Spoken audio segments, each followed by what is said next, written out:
বিনিয়োগকারী বন্ধুরা আসসালামু আলাইকুম। আশা করি আপনারা ভালো আছেন। আমি এখন আপনাদের সাথে ইন্স্যুরেন্সগুলোর একটা সংক্ষেপে স্ট্যাটাস দেওয়ার চেষ্টা করব, কোন লেভেলে আছে বা কী করতেছে। তার আগে একটু বলি যে আমি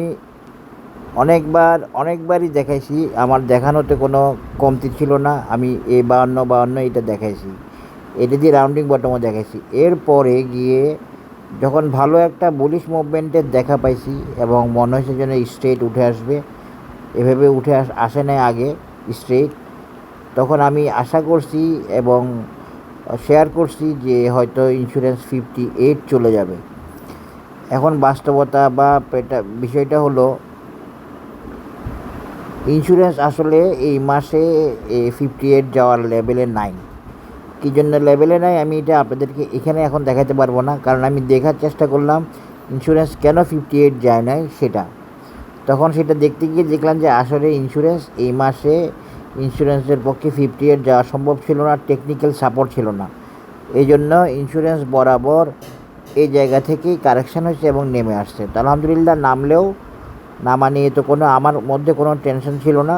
তো যে জায়গা থেকে উঠে আসার, সেই জায়গা থেকে আশা করি সাপোর্ট পেয়ে গেছে। আপনারা দেখতে পাইছেন গতকাল একটা বুলিশ ক্যান্ডেল করছে এবং যেখানে সাপোর্ট ওইখানে এখন যে কথাটার জন্য এটা শেয়ার করতেছি সেটা হলো যে আমি মূলত এখন আপনাদের সাথে 58ই আমাদের টার্গেট থাকবে না, আমাদের টার্গেট 63ও থাকবে in the next month, hopefully ইনশাল্লাহ।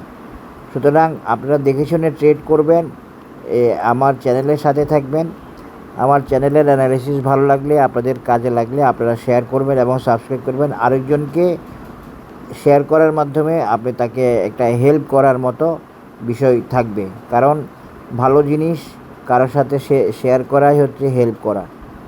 আশা করি বুঝতে পেরেছেন। তো আমি এখন আশা করতেছি আগামী মাসে ইন্স্যুরেন্স শুধুমাত্র এই বি পয়েন্ট না, যেটা ফিবোনাসি 50 লেভেল, সে পয়েন্ট না, 60 লেভেল পর্যন্ত, 63 বা 62 এ লেভেলও আগামী মাসে আমরা পেয়ে যেতে পারি ইনশাল্লাহ। এরপরে গিয়ে হয়তো বা ইন্স্যুরেন্স কারেকশান হতে পারে, তাও এটা অ্যাডভান্স পুরোপুরি কনফার্ম ধরবেন না, এটা একটা বিশ্লেষণ তো অবশ্যই এবং অ্যাজামশান, এই আর কি। তো 58 পরে আমরা 62 63 পাওয়ার সম্ভাবনা থাকবে, কারণ অনেকগুলো ইন্স্যুরেন্সই টার্গেটে যাওয়ার আছে।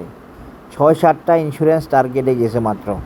তারা নিজেদেরকে ওকে করে, রেডি করে, অ্যাডজাস্ট করে, টাইম কারেকশান, কনসলিডেশন এগুলো শেষ করে উঠে আসতে হবে। যেমন ধরেন এখনও তো অনেক শেয়ারই ইন্স্যুরেন্সের টার্গেটে যায় নাই। তো আমরা 58 গেলেই যদি মনে করি যে ইন্স্যুরেন্স আর যাবে না বা শেষ হয়ে যাবে, আমার মনে হচ্ছে সেটা ঠিক হবে না। আমরা গোল্ডেন রেশিওর 61.0618 লেভেল পর্যন্ত আমরা দেখার সুযোগ আছে, বা দেখার চেষ্টা করলে ভালো হবে। আশা করি বুঝতে পেরেছেন। এখন আসেন আর এটা নিয়ে আর বেশি কথা না বাড়াই, এটা তো থাকলো। এরপর আমরা কিছু ইন্স্যুরেন্সগুলোর পজিশনে দেখতে চলে যাই, আজকে কে কী করলো, কেমন করলো এই আর কি। তো অগ্রণী অ্যানালিসিসটা আমার দেওয়া ছিল। তো অগ্রণী আজকে কী করছে দেখেন। অগ্রণী আজকে সামান্য কারেকশান হয়েছে কেন? আসলে অগ্রণী তার এমএসিডিতে এখনও ডাইভারজেন্স আনতে পারে নাই, কনভারজেন্স আনতে পারে নাই, নেগেটিভ কনভারজেন্স আনতে পারে নাই। তো নেগেটিভ কনভারজেন্স আনতে না পারাতে তাকে একটু নিচে থাকতে হয়েছে, আনা সম্ভব ছিল না বলে। এখানে এই চুমুকও যদি দিই আমি, তাহলে আরেকটু জিনিস কথা বেরোবে। হ্যাঁ, এবং অগ্রণীর এই জায়গায় থাকাটা তার প্রাইজের অ্যাডজাস্টমেন্টের জন্য এবং কালকের মুভমেন্টের জন্য প্রয়োজন ছিল বা প্রয়োজন আছে। এই যে তানকে কুজেনসেনের নিচে কালকে সে মুভমেন্ট করতে পারবে আশা করি, বা পজিটিভ হতে পারবে ইনশাআল্লাহ। দেখা যাক। এশিয়া ইন্স্যুরেন্সেরও একই অবস্থা। এশিয়া ইন্স্যুরেন্স আজকে অবশ্য একটা জিনিস করছে, এশিয়া ইন্স্যুরেন্স আজকে প্রায় ডোজির মতো করছে, কিন্তু উপরে উঠে আসে নাই এশিয়া ইন্স্যুরেন্স। হ্যাঁ, এটা কেন করছে? এই যে এখানে দেখেন, এখানে এশিয়া ইন্স্যুরেন্সে কিন্তু এখনও ডাইভারজেন্স, নেগেটিভ ডাইভারজেন্স শেষ হয় নাই। নেগেটিভ ডাইভারজেন্স শেষ না হতে সে একটু সময় নিয়েছে। আর ইচিমোকুতে এই ইচিমোকু বেসড বিষয়গুলো বেশি থাকবে এবং ইচিমোকুকে ওকে করে আগামীকাল পজিটিভ হওয়ার জন্য একদিন সে সময় নিছে। এগুলো সব অ্যাডজাস্টমেন্টের জন্য, এগুলো খুব ভালো সিদ্ধান্ত, এগুলো নিয়ে কোনো শঙ্কার কারণ নাই। এরপরে এশিয়া প্যাসিফিক,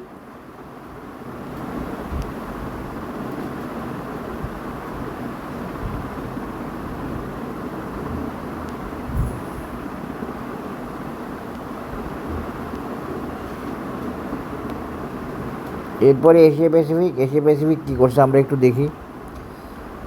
এসব একই ব্যাপার, সবাই ওই মুভিং অ্যাভারেজকে ওকে রাখার জন্য কেউ থামছে, কেউ আগাইছে, সামান্য কমছে এশিয়া প্যাসিফিক। এগুলো একদম সম্পূর্ণ টেকনিক্যাল কারণ। এর পাশাপাশি এশিয়া প্যাসিফিকে কিন্তু নেগেটিভ কনভার্জেন্স দেখা যাচ্ছে, যেটা একটা ভালো দিক। এশিয়া প্যাসিফিকে সামান্য কারেকশান হয়েছে, দিস ইজ ফর গুড। এখন মনে রাখবেন, আসলে টেকনিক্যাল প্রয়োজন অনুযায়ী প্রত্যেকটা আইটেম তার পজিশন ধারণ করে এবং সেই আইটেমগুলোর পারফরমেন্সের যোগফল কিন্তু ইন্স্যুরেন্স সেক্টরে। এখন ইন্স্যুরেন্স সেক্টরে আজকে কী করছে, আজকে মূলত একটা ডোজি করছে, যদিও পজিটিভ করছে 0.22 এরকম একটা লেভেল।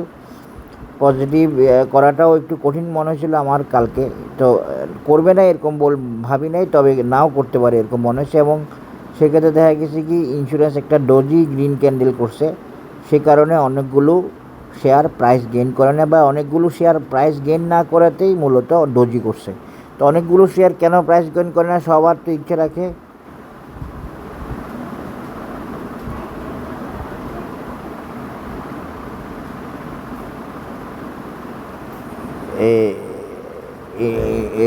সবগুলো প্রাইস তো ওদের প্রাইসগুলোর প্রত্যেকটা শেয়ারের প্রাইসের ইফেক্টটাও আবার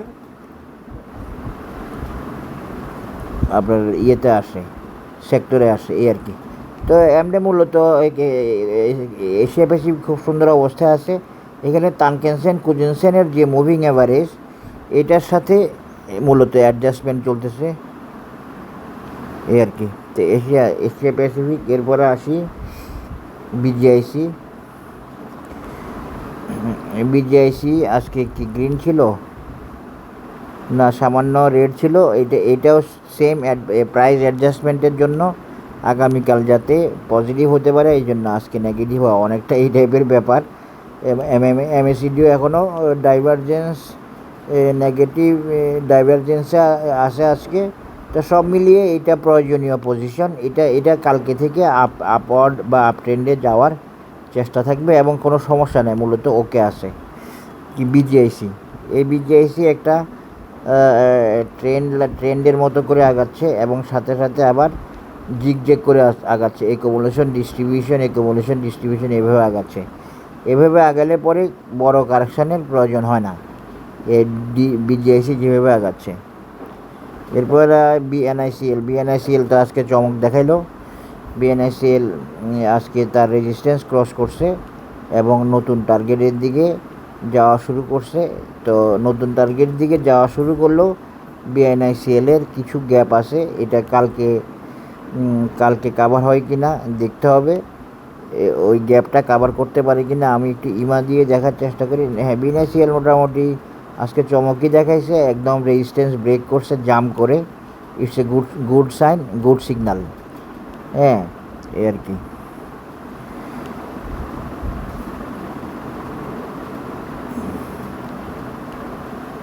বিএনআইসিএলের বিভিন্ন নিউজ নিয়ে, বিভিন্ন রিপোর্ট নিয়ে অনেকে কনফিউজ ছিল।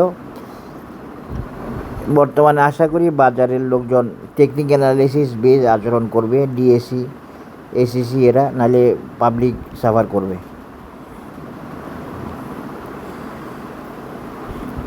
তো ঢাকা ইন্স্যুরেন্স কালকে যতটুকু ভালো করলো আজকে আবার নেমে গেল। এটা আজকে ওঠার চেষ্টা করছিল, সমস্যা নেই, আজকে যা করছে এগুলো ছোট ছোট কারেকশান। মূল কারণ হচ্ছে পারফেক্টলি উঠে আসা মুভিং অ্যাভারেজ, মোমেন্টাম, ভোলাটিলিটির সাপোর্ট পজিটিভলি পাওয়া, এইখানে আর বাইরে কিছু নেই, ঢাকাও একই অবস্থা। তারপরে ইস্টার্ন ইন্স্যুরেন্স,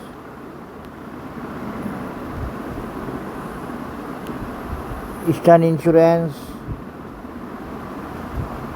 আজকে ডোজির মতো হয়েছে, এটা ঠিক আছে, এটা পারফেক্টলি করছে, কোনো অসুবিধা নেই।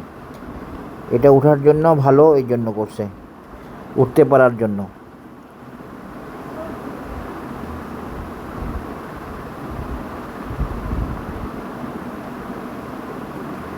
এরপরে Eastland,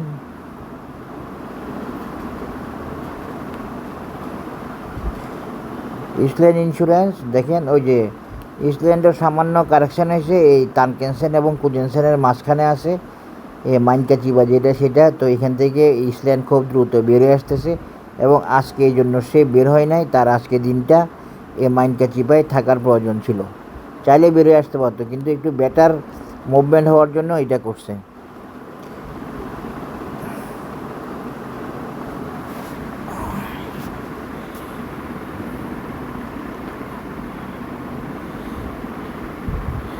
continental insurance, continental insurance নিয়ে অনেকে হয়তো একটু কষ্টে আছে।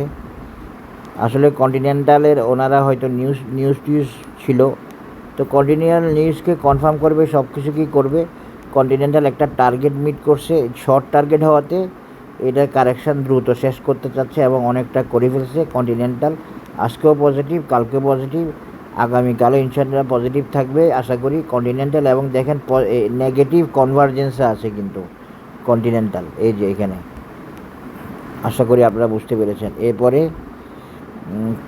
ক্রিস্টাল ইন্স্যুরেন্স, ক্রিস্টালের কথা আমার বলা ছিল, ক্রিস্টাল কারেকশান শেষ করে কারেকশান শেষ করতে পারে না, কারেকশান শেষ করতে হবে, এই টানে উঠতে পারবে না। যখন 3 দিন বাড়ছিল অনেকে মনে করছে উঠে যাবে, আমি বলছি না, এটা 66 আসতে হবে বলছিলাম, 66 আসছে, কিন্তু এখনই উঠতে পারবে না বলছি, এখনই উঠতে পারে নাই। তবে কালকে থেকে ক্রিস্টালকে আপনারা ভালো পজিশনে দেখবেন, ভালো করা শুরু দেখবেন আশা করি।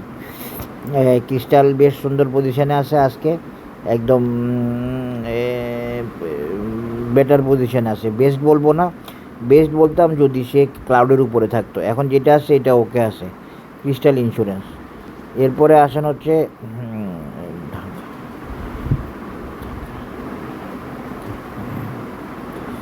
ফেডারেল ইন্স্যুরেন্স, ফেডারেল ইন্স্যুরেন্স ওকে আছে, সামান্য কমছে, এটা ভালো হয়েছে। এটা হচ্ছে আমি যে বলি কনসলিডেশন,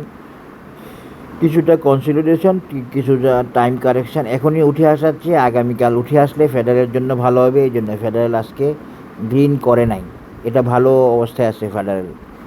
তারপরে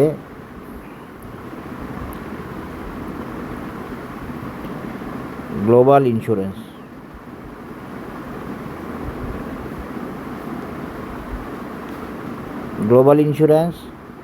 সামান্য কারেকশান হয়েছে, আসলে এগুলো সম্পূর্ণ প্রয়োজনীয়, সম্পূর্ণ হিসেবের, একদম বরাবর হিসেবের কারণে গ্লোবাল আজকে উঠলো না। কালকে থেকে আমরা গ্লোবালকে পজিটিভ দেখব আশা করি, হয়তো একটা ভালো গেইনও থাকতে পারে, তবে পজিটিভ দেখব আশা করি, সমস্যা নেই। গ্লোবাল আসলে পুরাটাই বুলিশ, দেখেন কিভাবে স্ট্রেট উঠতেছে। এরপরে যদি আপনারা না বুঝেন, বুলিশ এবং আপ ট্রেন্ড দুইটাই বলতে পারেন গ্লোবালকে, কোনো অসুবিধা নাই, কারেকশানের মাধ্যমে উঠতে হয় এই আর কি। গ্লোবালের পরে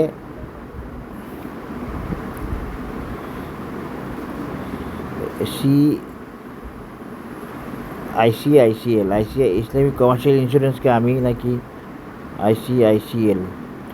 আমি সিএলআইসিএল নাকি দেখাই দিই সবসময়, এটা আমি কালকে আমাকে বলছে।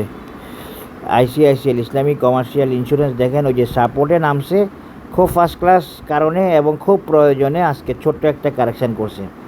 আপনাদের যাদের আজকে ইন্স্যুরেন্স লো পাইছেন, আমি একটা কথা বলি, এটা বলে যদি লাভ না হয়, আমার ভিউয়ার, আমার ফলোয়ার বা আমার সাবস্ক্রাইবদেরকে আমাকে রেগুলার বলতে হইতেছে এরকম একটা ব্যাপার। বেসিক্যালি হচ্ছে যেদিন যেই প্রাইসটা গেইন করে অথবা লস করে, সেটা সম্পূর্ণরূপে পারফেক্ট একটা ক্যালকুলেশান, পারফেক্ট একটা মেথডে, পারফেক্ট একটা মেজারমেন্ট থেকে করে। এটা যখন আপ ট্রেন্ডে আসে তখন ভালোর জন্য করে, আবার ডাউন ট্রেন্ডে আসে যখন ডাউন ভালোর জন্য করবে। এটি হইলো মূল কথা। কিন্তু আপনারা একদিন কারেকশান দেখলে যে হতাশ হন, কারেকশান হয়তো ভালোর জন্য এবং ওকে করার জন্য। আজকে চাইলেই আইসিআইসিএল প্রাইস গেইন করতে পারতো, কিন্তু সে একটা হিসাবকে ওকে রাখলো। সাথে সাথে সে ওই ইন্স্যুরেন্স সেক্টরের যে আজকে কারেকশান প্রয়োজন বা একটা ডোজি করবে, সেটার সাথেও কনসলিডেশন করলো, সেটার সাথেও একাত্মতা প্রকাশ করলো, সে না বেড়ে না গ্রিন হয়ে। তারপরে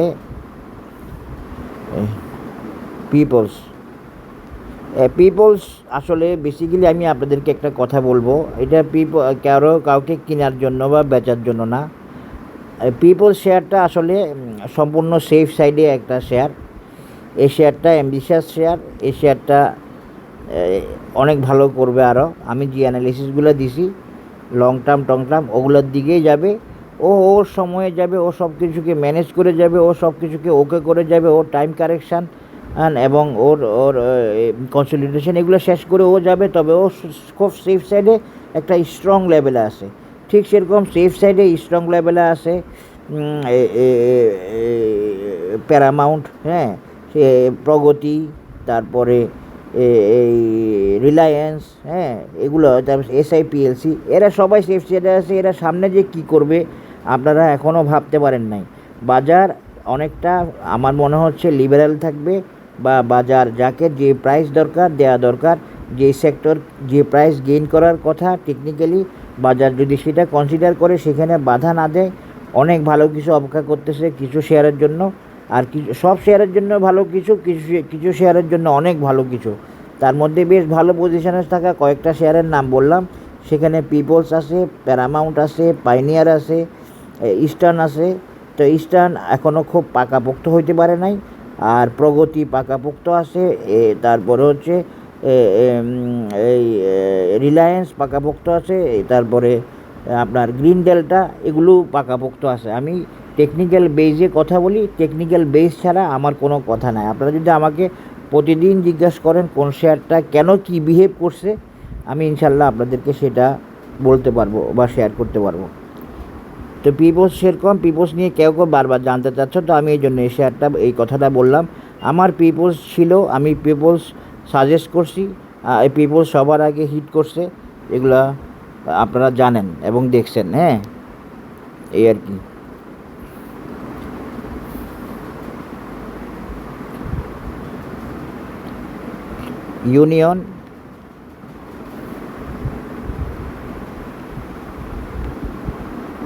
ইউনিয়ন ইন্স্যুরেন্স সুন্দর করছে। ইউনিয়ন ইন্স্যুরেন্স দাঁড়াইছে, এই দাঁড়ানোটা ইম্পর্টেন্ট। খুব সুন্দর করছে ইউনিয়ন। কালকেও বেশি গেইন করবে না, আর সামনে গেইন করবে, এবং সামনে এই রেজিস্ট্যান্সটা পার হয়ে গেলে দৌড়াবে। হ্যাঁ, এবং ইউনিয়নের অ্যানালিসিস দেওয়া আছে, নেক্সট রেজিস্ট্যান্সগুলো দেওয়া আছে, এগুলো আপনারা দেখে নিন। হ্যাঁ, ইউনিয়নের পরে আসলে আমি ওই শেয়ারগুলোর অ্যানালিসিস এখন না দিই যেগুলো টার্গেটে বসেছে। আচ্ছা, পুরবিটা একটু দিই। পুরবি, কারণ পুরবিটা আমার কাছে পুরবি টার্গেট মিট করে ফেলার একটা ব্যাপার আছে। ওই যে দেখেন পুরবি সাপোর্টের মধ্যে আছে এবং উঠে আসার চেষ্টা করতেছে, আজকে সামান্য দাঁড়াইছে। হ্যাঁ, তো এই দাঁড়ানোটা ইজ গুড ফর হেলথ আর কি, এই হলো কথা। আমি পুরবিটা একটু দেখব বিভিন্ন কারণে, কারণ পুরবিটা একটু সময় নেবে। আসলে আমি একটু বলি আপনাদেরকে, পুরবি এই মাসে হয়তো বেশি ভালো নাও করতে পারে, পুরবি এই মাসে হয়তো এটা ক্রস নাও করতে পারে। এটা ওর প্রয়োজনে, ওর ক্যালকুলেশন থেকে, এটা আমি একটা অ্যাজাম্পশান ভিত্তিক অ্যানালিসিস দিলাম। এই মাসে হয়তো পুরবি এইটা ক্রস করবে না, তবে আগামী মাস থেকে পুরবিকে আপনারা সুপার পাবেন, 10 to 20%ও বাড়তে পারে। আশা করি বুঝতে পেরেছেন। এরপরে আসেন রিপাবলিক শেয়ারটা নিয়ে অনেকে একটু দ্বন্দ্বে আছে বা কষ্টে আছে, আমি জানি। আমি নিজেও একটু আনহ্যাপি রিপাবলিক নিয়ে। কারণ হচ্ছে রিপাবলিক আসলে 50+ চলে যাওয়ার শেয়ার, এখনও যায় নাই, যেতে পারে নাই। একটা জায়গায় ওর সমস্যা রয়ে গেছে, ওইটা হচ্ছে ওর মান্থলি চার্টে ও এখনও কনসলিডেশন শেষ করতে পারে নাই। মান্থলি চার্টে কনসলিডেশন শেষ না করলে বা যে কোনো চার্টে কনসলিডেশন শেষ না করলে শেয়ার উঠে আসতে পারে না, উঠে আসতে পারবে না। তবে আমি এতটুকু বলি, Republic is waiting with a big bright future. হ্যাঁ, রিপাবলিক এই লেভেলে থাকবে না, ইপিএসও 2 টাকার উপরে। রিপাবলিক ডিভিডেন্ড দেয় 11%, 12%, 10%-এর উপরেই দেয়। সুতরাং রিপাবলিক নিয়ে আমি আর কিছু বলবো না। আজকে পজিটিভ ছিল, খুব সুন্দর মেজারমেন্ট নিয়ে পজিটিভ ছিল। ম্যাগনা শেয়ারটারও একই অবস্থা একটু। এই ম্যাগনা শেয়ারটা একটু স্লো আছে বেসিক্যালি ফাস্ট হওয়ার জন্য, কিন্তু ম্যাগনা ইন্স্যুরেন্স আজকে যে স্লোটা এটা খুব প্রয়োজনীয় কারণে করছে, প্র্যাকটিক্যাল কারণে করছে, এটা ভালোর জন্য করছে। আপনারা 2-3 দিন পরে ম্যাগনাতে এখানে বাই সিগন্যাল পেয়ে যাবেন। এই বাই সিগন্যালটাকে কনফার্ম করার জন্য ম্যাগনা আজকে প্রাইস গেইন করে নাই, এই জায়গায় এখানে প্রাইস গেইন করে নাই। এগুলা আসলে ধৈর্য থাকতে হবে। এই বাজার ধৈর্যশীলদের বাজার, ধৈর্য দ্বারা ধরে। এখন তো দেখেন ধৈর্য দ্বারা যারা ধরছে ইন্স্যুরেন্সে, কিছু আইটেমে ওরা 2 বছর 3 বছর আগে লস কাভার হয়ে গেছে অনেকের। তো এইটা ধৈর্যশীলদের বাজার, এটা হলো কথা। এখন আসেন আমরা আমি এটা বললাম ম্যাগনা, পিপোস বললাম, তারপরে রিপাবলিক বললাম, গ্লোবাল, তারপরে কর্ণফুলির একটা মেজর প্রবলেম ছিল, যে প্রবলেমটা অনেক দিন ছিল, এবং আমি কর্ণফুলির ব্যাপারে বলছি কর্ণফুলি স্লো থাকবে। দেখুন একদম স্লো ছিল, কর্ণফুলিতে একটু ঝামেলা আসে বলছি, যে ওই ঝামেলাও কাভার হয়েছে এখন পরে গিয়ে আর কি, আগে বলছিলাম। তারপরে কর্ণফুলির এই একটা জায়গার প্রবলেমের জন্য বলছি 40 বা 45-এর বেশি যেতে পারবে না। এখন সেই বাধাটাও অনেকটুকু কাভার হয়ে গেছে বা কাভার হয়ে যাচ্ছে টাইমের সাথে সাথে। টেকনিক্যাল অ্যানালিসিসে একটা বড় এলিমেন্ট হচ্ছে টাইম, একটা বড় ভেরিয়েবল হচ্ছে টাইম। এটা মনে রাখবেন, এটা ইম্পর্টেন্ট। তো কর্ণফুলি আজকে গ্রিন না করে রেড করলে আমার কাছে মনে হচ্ছে আরেকটু ভালো হতো, কিন্তু তার বুলিশ টার্গেট তাকে গ্রিন করাইছে এবং গ্রিন করছে, এটা অবশ্যই ভালো হয়েছে। কিন্তু আমার কাছে মনে হচ্ছে কর্ণফুলি আজকে সামান্য রেড করলে ভালো হতো। তবে মার্কেট যেটা করে সেটাই পারফেক্ট, সেটাই রাইট, কারণ মার্কেটের কাছে হিসাব আছে, আমার কাছে হিসাব নাই, আমি দেখে হিসাবটা করার চেষ্টা করি, এখানে জটিলতাটা থাকে আর কি। তো এরপরে আসেন হলো আর কি আছে, ইস্টার্ন বলছি, প্যারামাউন্টে একটু ঝামেলা আছে বলছি গতকাল, চাইলে এখনই উঠে যেতে পারবে না, আপনাদের খেয়াল থাকার কথা। তো সেই ঝামেলার কারণে আজকে প্রাইস ছেড়ে দিয়েছে। এখন কালকে প্রাইস না ছাড়লেও প্যারামাউন্ট এই জায়গায় কয়েকদিন একটু সময় নেবে, তারপরে একটু 2-3 দিন হয়তো বা। তবে প্যারামাউন্টের আমার আগের প্রিডিকশান, আমার আগের অ্যানালাইসিস সব ওকে আছে। হ্যাঁ, এটা হলো ভিন্ন কথা, এই আর কি। তো এই জায়গায় 2-1 দিন আরও স্ট্রাগল করতে পারে, যেটা আমি আগেও বলছিলাম, এখনও বলছি। তবে গতকালের এত বড় মুভমেন্ট আমি আশা করি নাই। এটা একটা গুড সিগন্যাল দিল, এবং সে এই লেভেলে প্রাইস দিবে না কাউকে, এই জন্য সে ওইখান থেকে উঠাই নিয়ে আসছে গতকাল। It's a good signal. আর প্যারামাউন্টের ফিউচার এখনও অনেক ভালো আছে, আপনারা দেখতে থাকেন। প্রগতি ইন্স্যুরেন্স, প্রগতি উঠতে পারে নাই, এই জায়গায় কনসলিডেশন শেষ করতে পারে না, এই জন্য। তবে পজিটিভিটি রাখছে, কারণ আজকে ওর পজিটিভিটি রাখা দরকার পজিটিভ মুভমেন্টের জন্য, উঠে আসার জন্য, এই জন্য সামান্য হলেও পজিটিভ রাখছে। কিন্তু টেনশনকে ব্রেক করে যায় নাই, কোজেনসেন নিচে রয়ে গেছে। তবে বেশ সুন্দর পজিশনে আছে প্রগতি। কালকে পরশু থেকে আপনারা প্রগতিকে নতুন মুডে এবং নতুন টার্গেট ওরিয়েন্টেড দেখবেন। নতুন টার্গেট ওরিয়েন্টেড মানে হচ্ছে আপনারা প্রগতিকে এই লাস্ট টপ ক্রস করার মুভমেন্টে দেখবেন শীঘ্রই, আশা করি ইনশাল্লাহ প্রগতিকে। হ্যাঁ, এখন আসেন প্রগতির পরে আর কি আছে, আমি ওই শেয়ারগুলো বলতেছি না, ফিনিক্স বলতেছি। আচ্ছা বলি, ফিনিক্স ইন্স্যুরেন্স স্ট্রাগল করতেছে এই জায়গার জন্য না, মূলত ফিনিক্সের প্রবলেমটা অন্য জায়গায়। আমি একটু দেখার চেষ্টা করি, আবার বলি, তারপরে আপনারা বুঝতে পারবেন। ফিনিক্স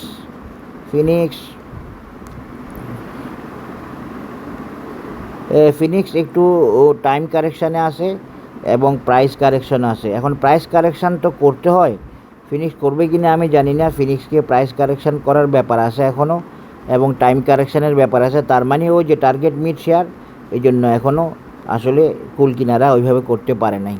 তারপরে জনতা ইন্স্যুরেন্স দেখেন ওই যে নিচে নামছে, ওই লেভেল থেকেও নিচে নামছে, নিচে নেমে আসলে ও নামছে এতটুকু 33। হ্যাঁ, এভাবে নেমে অ্যাডজাস্ট করার চেষ্টা করতেছে, প্রাইস কারেকশান শেষ করার চেষ্টা করতেছে। দেখি আমি একটু কী অবস্থায় আছে। এই জনতা হয়তো এখনও শেষ করে নাই ওর কারেকশান, আর একটু সময় লাগবে জনতার, তবে বেশি দেরি করবে না। জনতা এমনি পজিশন ভালো আছে। জনতা এখন যতটুকু প্রাইস লস করছে এর বেশি হয়তো লস করবে না বা করতে চাইতেছে না, কিন্তু করলে ভালোই তো। সে ওই লেভেলে আসতে চাচ্ছে না, ওই লেভেলে না আসে কারেকশান শেষ করতে চাচ্ছে, এই জন্য জনতা একটু সময়ও বেশি নিচ্ছে। তবে জনতা মানে আসলে বেসিক্যালি মনে হয় একটা সাপোর্টে আসছে, এই যে নিচে এসে এখানে এই সাপোর্টে আসছে। তো জনতা হয়তো আর প্রাইস হারাবে না, এখন সামনে এখান থেকে গেইন করবে যদি ওর কারেকশান, কনসলিডেশন, টাইম কারেকশান ইত্যাদি শেষ হয়, এখান থেকে উঠে আসবে আশা করি। যদিও ওর প্রাইস কারেকশানের প্রয়োজন আপাত দৃষ্টিতে আমার মনে হচ্ছে। তারপরে হচ্ছে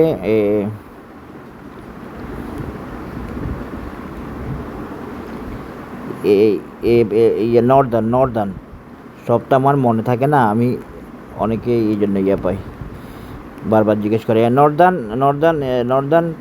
নর্দার্ন ওকে, নর্দার্নের কারেকশান অলমোস্ট কমপ্লিট বলা যায়। তবে নর্দার্নে এখনও যেহেতু নেগেটিভ কনভার্জেন্স আসে নাই, আর এখনও নর্দার্ন উঠে আসবে এটা ঠিক আছে, কিন্তু কারেকশান শেষ আমি বলতে চাচ্ছি না। নর্দার্নকে আপনারা কারেকশান শেষ ধরতে পারবেন নর্দার্ন যদি এই লেভেলটা পার হয়। ওর আগের টপটা, ওর টপটা 45 নাকি, এটা যেটা ছিল এটা কত 41 মনে হয় নাকি, এইটা পার হলে আশা করি বুঝতে পেরেছেন। হ্যাঁ, 45 পার হয়ে গেলে আপনারা নর্দার্নের কারেকশান শেষ হয়েছে এটা আশা করতে পারবেন এবং ধরে নিতে পারবেন। এছাড়াও নর্দার্ন বলেন, ফিনিক্স বলেন, জনতা বলেন, আমি যে আগে একটা কথা বলছিলাম যে ইন্স্যুরেন্সগুলো প্রাইস হারাতে চাচ্ছে না এবং হয়তো এখান থেকে উঠে আসবে, অনেকটা সেরকমই, কিন্তু একটু সময় বেশি নিচ্ছে, একটু টাইম কারেকশান, একটু কনসলিডেশন করতে হচ্ছে, এগুলো ছাড়া তো উঠতে পারবে না। কিন্তু নিচে নামার যে অ্যানালাইসিসটা দিয়েছি সেটাকে আশা করি আপনারা ইনভ্যালিড ধরতে পারবেন। আর সেল করিয়েন না, বাই করিয়েন না, এগুলো আমি এইগুলো থেকে সরে আসছি, এগুলো আর বলতে চাচ্ছি না। এরপরে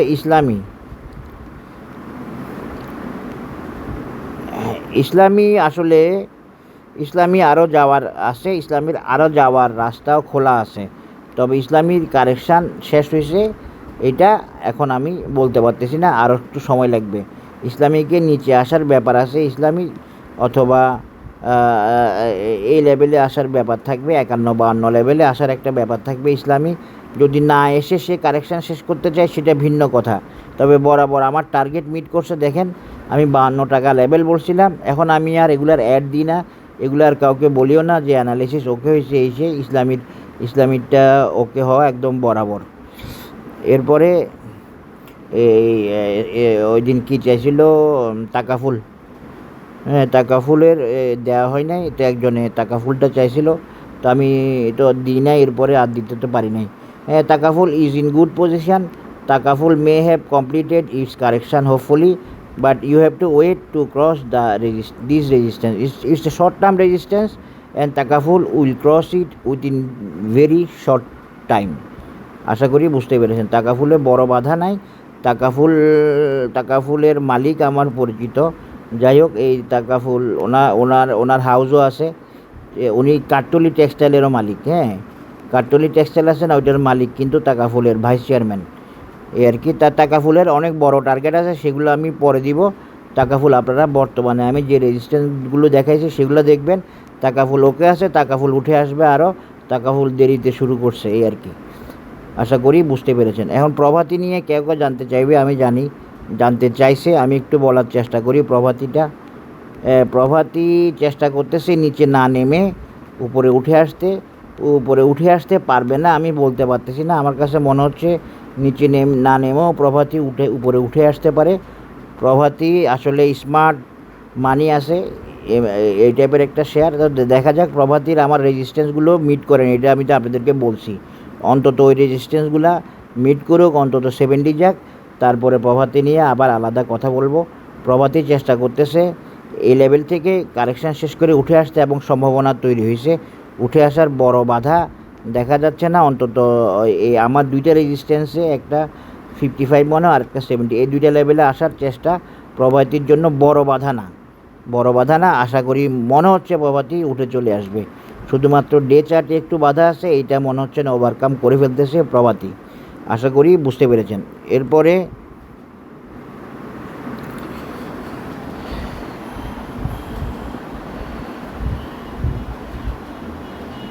এসআইপিএলসি এটা আসলে এইটা ওই যে এইটাও আমি এইটা আরও যাবে, আমার অ্যানালিসিস দেওয়া আছে। তো এইটা আমার অ্যানালিসিসের 120ও হয়তো ক্রস করে ফেলতে পারে। তখন আরেকটা টার্গেট দিতে হবে, আমি সেটা আজকে আর দিতে পারতেছি না, বা এখন দিতে চাচ্ছি না। এখন এটা শেষ করি আগে। এসআইপিএলসি আসলে আপনারা বুঝবেন সামনে ইন্স্যুরেন্সগুলো কী করে। আপনারা রিলায়েন্স দেখছেন, তো এসআইপিএলসি দেখছেন, তারপরে বিএনআইসিএল দেখছেন, তারপরে প্রভাতী দেখছেন, তারপরে সোনার বাংলা দেখছেন। তো সুতরাং আপনারা কিছু হইলেও ধারণা থাকা দরকার। কিছু লোক আমার সাথে, আমার এখানে মাঝে মাঝে কিছু কমেন্ট করে, যেগুলো খুব আমার জন্য বিরক্তিকর বা কষ্টদায়ক হয়ে পড়ে। আমি তো কাউকে কিনতে বলি না। আমি তো ইউটিউবে যারা অ্যাড দেয় শেয়ার কিনতে, এগুলো করি না। এগুলো করলে তো ভিন্ন কথা ছিল। তো আপনারা আপনাদের সিদ্ধান্তে নেবেন, আপনাদের সিদ্ধান্তে ডিসিশন বাই সেল করবেন। সোনার বাংলা অলমোস্ট রেডি হচ্ছে আস্তে আস্তে উঠে আসার জন্য। সোনার বাংলা আস্তে আস্তে রেডি হচ্ছে উঠে আসার জন্য। উঠে আসবে, বেশি প্রাইস লস করবে না। এবং সোনার বাংলা একটু টাইম এবং কনসলিডেশনের ব্যাপার রয়ে গেছে। এই জন্য সোনার বাংলা পুরোপুরি উঠে আসতে পারতেছে না, চেষ্টা করতেছে। চেষ্টায় মোটামুটি এগিয়ে আসছে কিছুটা। সোনার বাংলার নতুন অ্যানালিসিস আমি দিব ইনশাল্লাহ আরও কয়েকদিন পরে।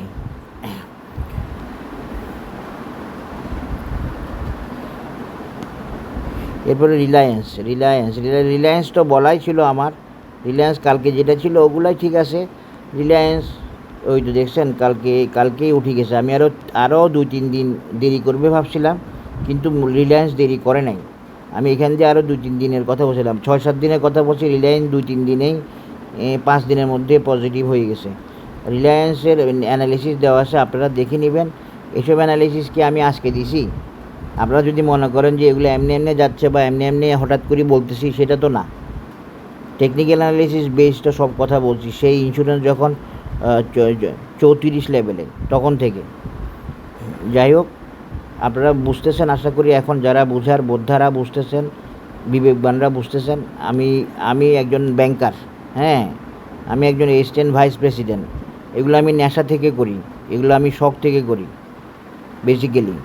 আর আমার ট্রেনিং এটা ভিন্ন, এটা আলাদা। এটা হচ্ছে যে আল্লাহ রহমতে এটা আমার কোর্স মেম্বার আমাকে কমেন্ট করে বলে যে ভাই এটা লাইফ চেঞ্জিং কোর্স, সেটা আলাদা কথা। কিন্তু আমি এখানে অন্য কিছু করি না।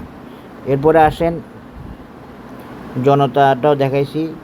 তারপরে তাহলে আজকে আর আজকে আর তেমন কিছু নাই। ইউনাইটেডটা আছে মনে হয়, ইউনাইটেড ইন্স্যুরেন্স। কিছু রয়ে যায়, পরে ও জানতে চাই। ইউনাইটেড ইন্স্যুরেন্স ওকে আছে, খুব ফার্স্ট ক্লাস করছে, যেটা করছে খুব মেজারমেন্ট ওয়াইজ করছে, কোনো সমস্যা নাই। United insurance. তো আজকে এখানে শেষ করলাম। ধন্যবাদ। আসসালামু আলাইকুম।